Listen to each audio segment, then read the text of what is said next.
Hello everyone, this is Nikhil. I am from कैरिकिक services. तो आज की इस वीडियो में हम लोग बात करने वाले हैं यूपी नीट काउंसलिंग को लेकर। बिकॉज राउंड 1 की जो रिपोर्टिंग डेट थी वो 9 फरवरी लास्ट डेट थी।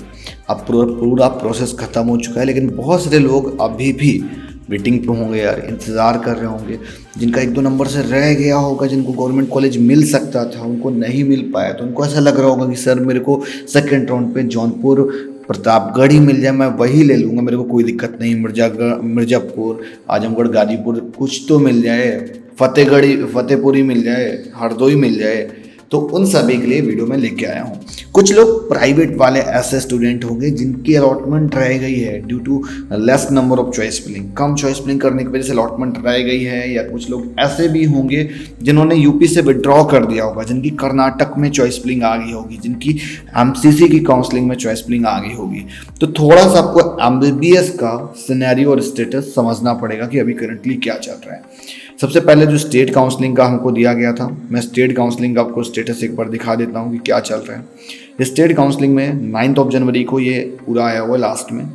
जो लोग अपग्रेड करना चाह रहे हैं उनके लिए पोर्टल एक्टिवेट कर दिया जाएगा, ठीक है। तो वो अपना फिर से चॉइस फिलिंग वगैरह कर सकते हैं। 2 वेबसाइट थी। पहली वेबसाइट आपकी ये है dgme.up.gov.in। जो सारे नोटिस आते हैं वो यहीं से आते हैं, राइट। उसके बाद में एक हमारी upneet.gov.in है, ये एमबीबीएस की यूपी वाली वेबसाइट है। अब यहाँ पर पहले क्या होता था, पीजी की काउंसलिंग पहले हो जाया करती थी, फिर यूजी की होती थी। तो अभी करंटली यहाँ पर पीजी का रजिस्ट्रेशन वगैरह चल रहा है। अगर आप देखोगे तो ये यार पीजी को लेके है, ठीक है। अब पीजी का अगर आप शेड्यूल देखोगे, थोड़ा सा पीजी का मैं इसलिए दिखाना चाह रहा हूँ कि एक आपको एक आइडिया मिल जाएगा, थोड़ा सा एक मतलब थोड़ा सा एक आइडिया लग जाएगा उसको हम बिकॉज कोरिलेट करके समझाना चाह रहे हैं। तो ये आपका पीजी का है। तो बिकॉज एक ही पोर्टल पर रन हो रहे हैं, तो इनका 4 से 9 के बीच में रजिस्ट्रेशन हुआ है, फिर 4 से 10 के बीच में इनका फी डिपोजिशन का 1 दिन का और मिला हुआ है, ठीक है। इसको मैं इसलिए समझाना चाह रहा हूँ बिकॉज जो बीच का गैप यहाँ से अब हमारा 10 से लेके 11 से लेके 21 के बीच का गैप हमारा पूरा खाली है। इट्स मीन कि जो यूपी का प्रोसेस होगा रजिस्ट्रेशन वो इसी के बीच में और चॉइस फिलिंग का प्रोसेस इसी के बीच में हो जाएगा। हाँ, एक तो पहला रीज़न तो ये हो गया। उसके बाद में अब हम थोड़ा सा आएंगे, ये हमारा एक पुराना शेड्यूल है जो कि इस तरीके से पूरा दे रखा गया। सॉरी, ये तो पीजी का है, पीजी का हटा देता हूँ, नहीं तो बार बार कंफ्यूज हो जाओगे। एक यूपी का हम आपको पुराना शेड्यूल दिखा देते हैं, अपना यूजी वाला, ठीक है।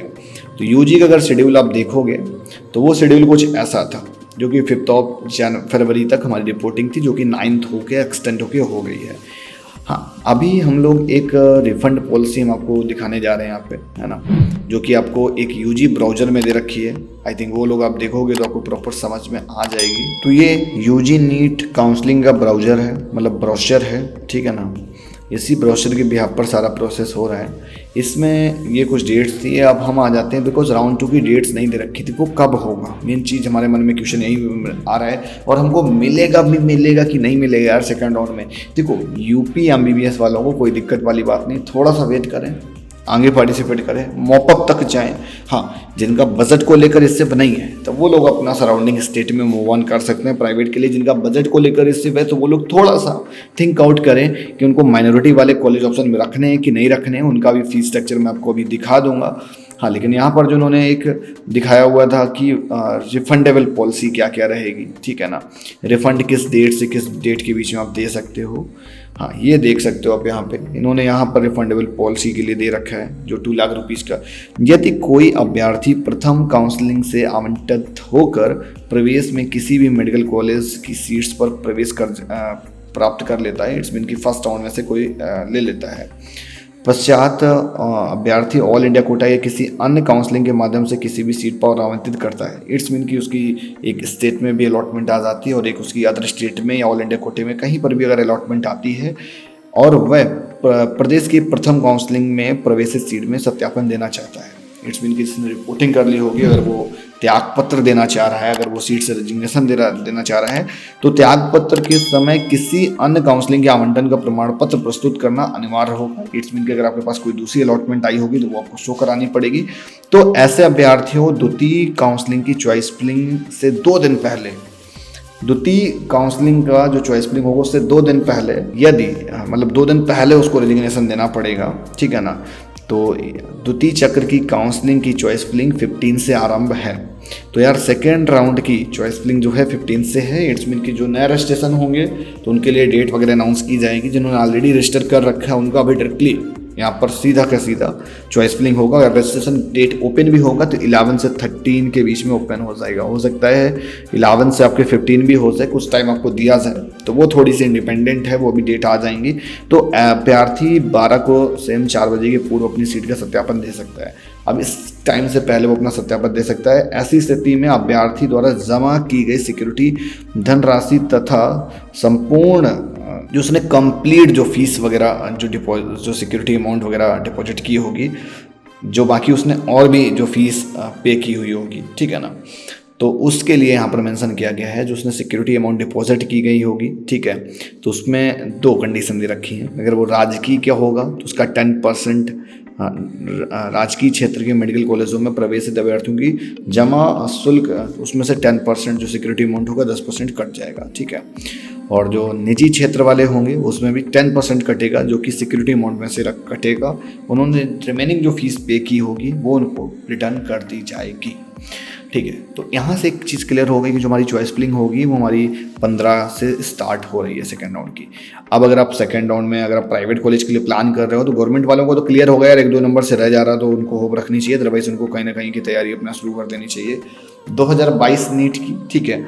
लेकिन अभी यहाँ पर जो एक बात फंस रही है वो ये है कि सर अगर हमको अभी तक अलॉटमेंट नहीं आई है इनमें से जो भी इंस्टीट्यूट आप दिखा रहे हो, यहाँ तक कि नारायणा हमको नहीं मिला हुआ है ना, वेंकटेश अमरोहा वाला नहीं मिला हुआ है, मतलब कोई भी कॉलेज नहीं मिला हुआ है, ठीक है। तो उनके लिए यहाँ पर सारी डिटेल्स दे रखी गई हैं। अगर आपको उनमें से कोई भी कॉलेज नहीं मिला है, अपग्रेडेशन वाले कैंडिडेट बिल्कुल भी मिस मत करें, उनको अपग्रेडेशन के लिए आगे एक्टिविटीज़ करनी पड़ेंगी, अदरवाइज उनका फीस भी फॉरफिट कर लिया जाता है और उनको सीट भी उनका वहाँ से डिसमिस हो जाता है। तो जो लोग अपग्रेडेशन के लिए डाल के आए हैं वो गवर्नमेंट के हों या प्राइवेट हो, वो काउंसलिंग में अपना और ज़्यादा एनर्जी से फोकस करें। मोस्टली स्टूडेंट के साथ क्या होता है कि वो थोड़ा सा यहाँ से काउंसलिंग के साथ फोकस करना कम कर देते हैं।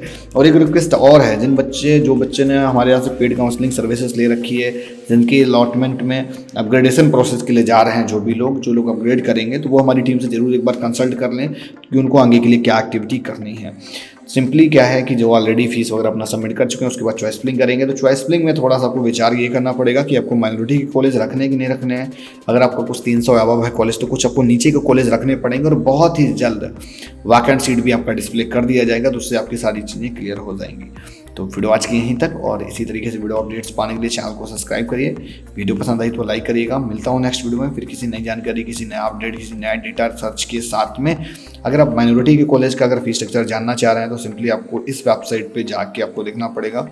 माइनॉरिटी के कॉलेज का मैं आपको फीस स्ट्रक्चर एक बार दिखा देता हूँ ताकि उससे आपको थोड़ा सा क्लियरेंस एक मिल जाएगा, ठीक है। तो माइनॉरिटी का कॉलेज का fees structure almost 16 lakh rupees के राउंड रहता है ना। माइनॉरिटी का कॉलेज का ये लिस्ट दे रखा है, ठीक है। यहाँ पे आप देख सकते हो जो फीस है ये 2022 की ही डिसाइड की हुई फीस है। पूरा यहाँ पर अगर आप फीस देखोगे 16,20,000 के बाद में कितना हॉस्टल फ़ी वगैरह है, ठीक है, कितना उनमें सिर्फ फंडेबल अमाउंट है जो कि सिक्योरिटी अमाउंट एज जमा होगा। तो कंप्लीट जो आपको यहाँ पर जमा हो रहा है 3,70,000 समथिंग। उसके बाद में आपका एक ये वाला एड ऑन हो जा रहा है, ठीक है। फिर उसके बाद में 3 लाख के आसपास आपका सिक्योरिटी अमाउंट होगा, वो भी एड ऑन हो जाएगा।